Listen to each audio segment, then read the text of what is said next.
Bismillahirrahmanirrahim. Assalamualaikum warahmatullahi wabarakatuh. Selamat pagi dan salam sejahtera. Perkenalkan, saya Bimo Codo Priambodo. Pada kesempatan ini saya akan menyampaikan Strategic Managerial Accounting Report untuk Dapur Roti Nusantara. Presentasi ini menggabungkan analisis biaya dari tugas 1 dan UTS menjadi satu rancangan tata kelola biaya dan pengendalian kinerja. Fokusnya adalah activity based costing, keputusan make or buy dengan environmental management accounting, balance source scorecard, 4 perspektif, serta digitalisasi akuntansi. Oke. Jadi secara ringkas ada 3 rekomendasi utama. Yang pertama itu menggunakan EBC untuk keputusan harga karena metode tradisional terbukti mendistorsi biaya produk.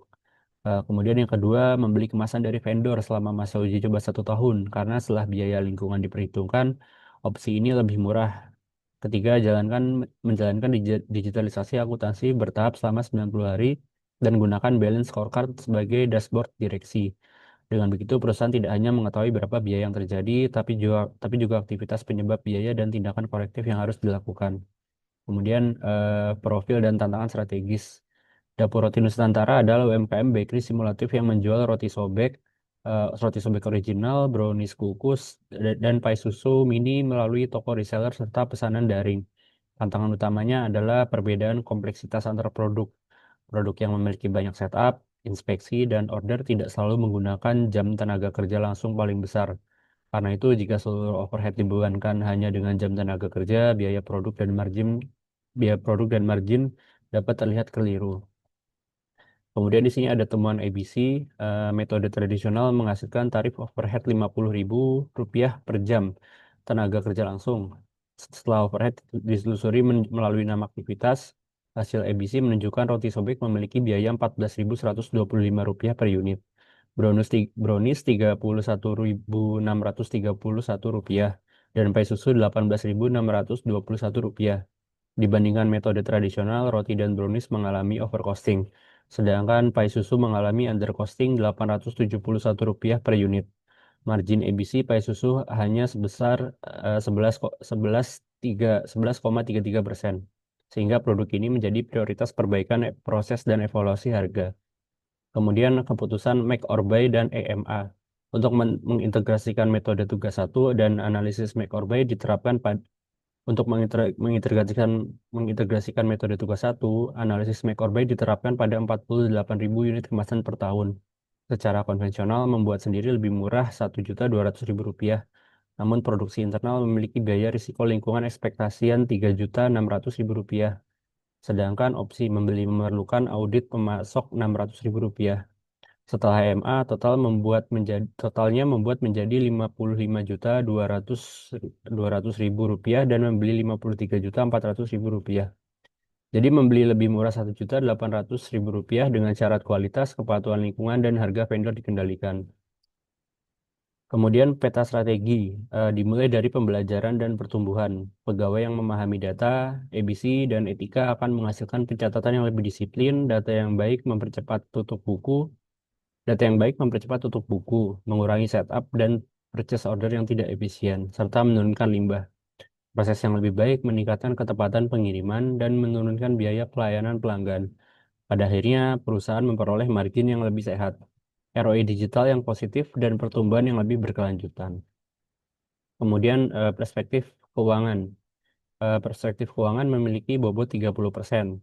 Jadi target utama adalah margin operasi minimal 22%, kemudian margin ABC Pai Susu minimal 15%, lalu ROI digital minimal 50% pada tahun pertama, kemudian margin of safety minimal 68%. Indikator ini menggabungkan profit, ROI, dan CVP sesuai instruksi soal. Tindakan utama adalah memperbaiki bauran produk, mengendalikan biaya aktivitas, serta meninjau harga pai susu.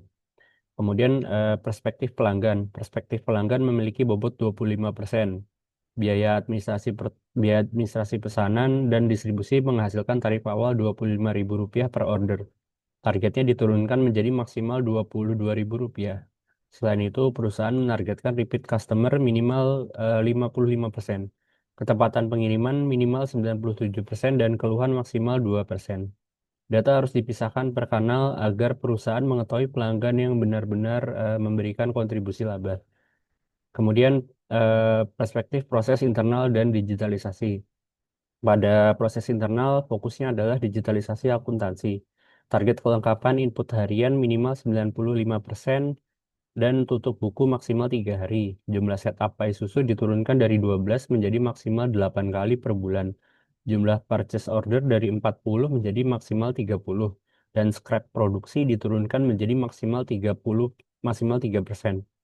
Sistem dimulai dari integrasi pos dan spreadsheet terstruktur sebelum menggunakan aplikasi yang lebih kompleks.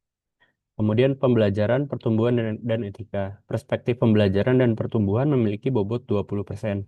Setiap pegawai ditargetkan mengikuti minimal 24 jam pelatihan per tahun dan minimal 80% lulus uji kompetensi. Seluruh pegawai menandatangani fakta integritas dan memahami perlindungan data. Kode etik penting karena digitalisasi tidak boleh digunakan untuk memanipulasi cost driver, menyembunyikan deviasi atau membuka data pelanggan tanpa kewenangan. Kemudian ada roadmap dan kelayakan investasi. Implementasi dibagi menjadi 3 fase. Hari pertama sampai 30 digunakan untuk menetapkan kamus data, baseline, dan pemilik KPI. Hari 31 sampai 60 digunakan untuk pilot integrasi post ABC dan customer costing. Hari 61 sampai 90 digunakan untuk meluncurkan dashboard dan rapat evaluasi. Investasi awal diperkirakan 24 juta rupiah, sedangkan manfaat tahunan 36 juta rupiah. ROI tahun pertama itu adalah 50% dan payback period sekitar 8 bulan.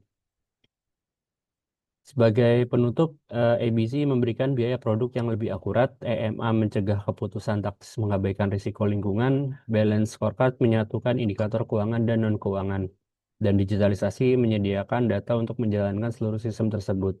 Rekomendasi akhirnya rekomendasi akhirnya adalah memperbaiki proses pai susu, membeli kemasan dengan kontrol vendor, dan menjalankan roadmap digital selama 90 hari. Demikian presentasi dari saya. Apabila ada kalimat yang kurang berkenan, mohon dimaafkan. Wabillahi taufiq wal hidayah. Wassalamualaikum warahmatullahi wabarakatuh.